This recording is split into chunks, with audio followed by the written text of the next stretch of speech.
Mesdames, Messieurs, heureuse de vous retrouver ce jour pour une nouvelle sortie du Point de l'économie.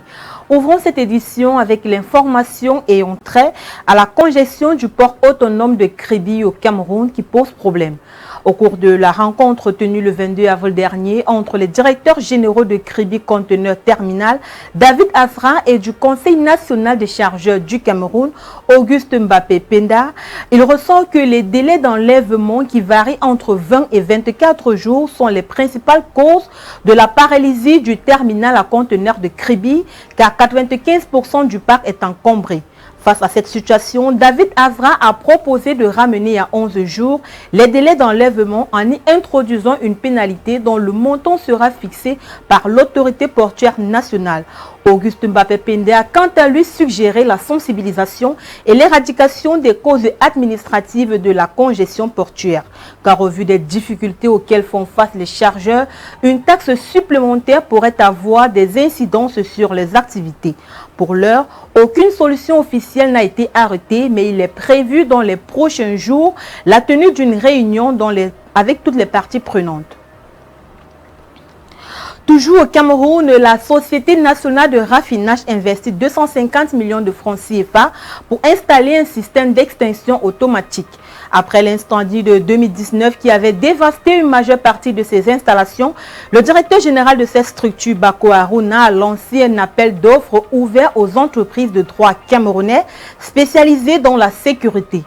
L'objectif est d'installer un système de détection et d'extinction automatique des débuts de feu sur le bac 14. Il s'agit en effet d'une infrastructure d'un volume total de 72 500 mètres cubes, initialement destinée au stockage du pétrole brut, mais reconvertie au stockage des essences commerciales dans le cadre du projet d'optimisation de la capacité de cette entreprise publique située à Limbe, dans la région du Sud-Ouest.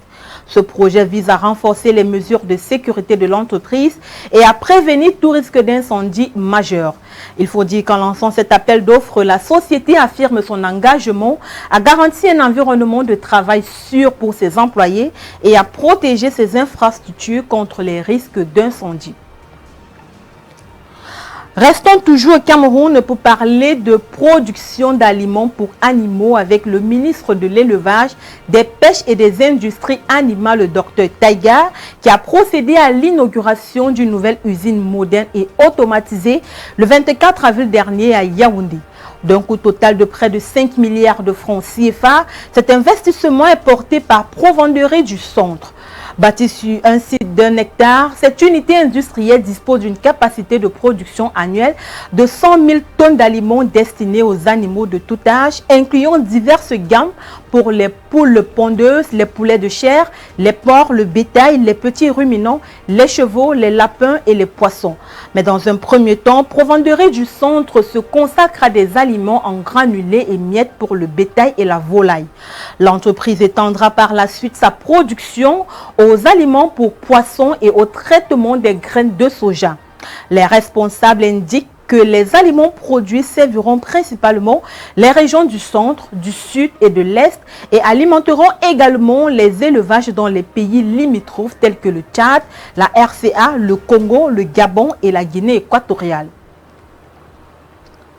Parlons de la nouvelle procédure de production des actes de transport qui a permis au Gabon de générer 140 millions de francs CFA dans ses caisses. Suite à la corruption et les nombreuses malversations financières qui avaient cours au sein du dit ministère, de Loïc Moundou-Mandinga, responsable du ministère des Transports, avait décidé de rétablir la transparence dans le processus de délivrance des précieux sésames indispensables à la circulation des automobilistes.